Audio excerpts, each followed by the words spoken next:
कल्पना कीजिए, एक डॉक्टर अपनी जान दांव पर लगाता है सिर्फ यह साबित करने के लिए कि उसकी ही दी हुई दवा सुरक्षित है। वो वही सिरप पी लेता है और कुछ घंटे बाद बेहोश हो जाता है। राजस्थान में यही हुआ और अब वही जहरीला सिरप मध्य प्रदेश तक मौत बांट रहा है। राजस्थान के भरतपुर से शुरुआत हुई मुफ्त दवा योजना के तहत बांटा गया कायसंस फार्मा का कफ सिरप। नाम था डेक्स्ट्रोमेथोर्फिन हाइड्रोब्रोमाइड सिरप, पर असर ऐसा जैसे जहर हो। कम से कम 2 बच्चों की मौत और बहुत से बीमार। डॉक्टर ने यह साबित करने के लिए कि दवा सुरक्षित है, खुद वो दवा पी ली, लेकिन कुछ ही घंटों में उस दवा की वजह से बेहोश होकर गिर पड़ा। यहीं से खुली वो फाइल जिसने सरकारी दवा सप्लाई सिस्टम की सच्चाई उधेड़ दी। जांच में पता चला इस सिरप के कई बैच पहले भी क्वालिटी टेस्ट में फेल हो चुके थे, फिर भी इन्हें अस्पताल में पहुंचाया गया। Rajasthan medical service corporation limited यानी RMSCL ने वही बैच खरीदे और बांटे। कहीं ना कहीं सिस्टम ने अपनी आंखें बंद कर ली, या शायद जानबूझकर ये आंखें मूंद ली।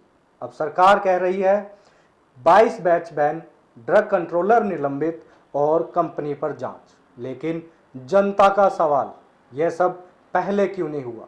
बच्चों के मरने का इंतजार क्यों किया गया? और अब यह जहरीला सिरप राजस्थान की सीमा पार करके मध्य प्रदेश तक कैसे पहुंच गया? छिंदवाड़ा जिले में पिछले कुछ दिनों में कई बच्चों की रहस्यमय मौतें हुई। सभी की किडनी फेल हो गई।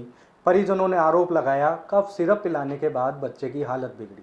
अब प्रशासन खुद सवालों में खड़ा हुआ है, खुद बहुत ही बड़े सवालों में घिर गया। रविवार को प्रशासन ने अभूतपूर्व कदम उठाया। परासिया ब्लॉक के बहकुंडी गांव में 2 साल की बच्ची का शव कब्र से निकाला गया। यह पहला पोस्टमार्टम है ताकि यह सच सामने आए कि मौत सिरप से हुई या किसी और कारण से। SP अजय पांडे और प्रशासनिक टीम मौके पर मौजूद रही।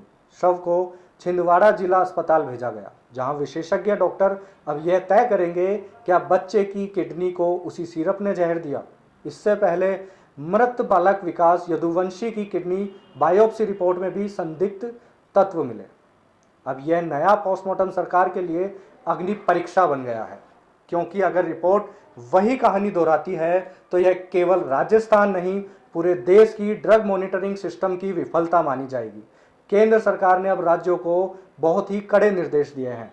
हर संदिग्ध सिरप की तुरंत सैंपलिंग हो, राज्य से रिपोर्ट मंगाई, क्योंकि यह पहली बार नहीं जब भारत में कफ सिरप ने जान ले ली हो।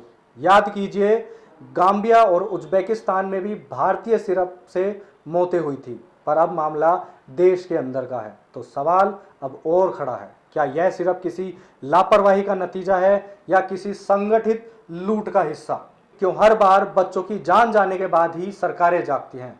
क्यों क्वालिटी टेस्ट के नाम पर फेल दवाओं को पास कर दिया जाता है?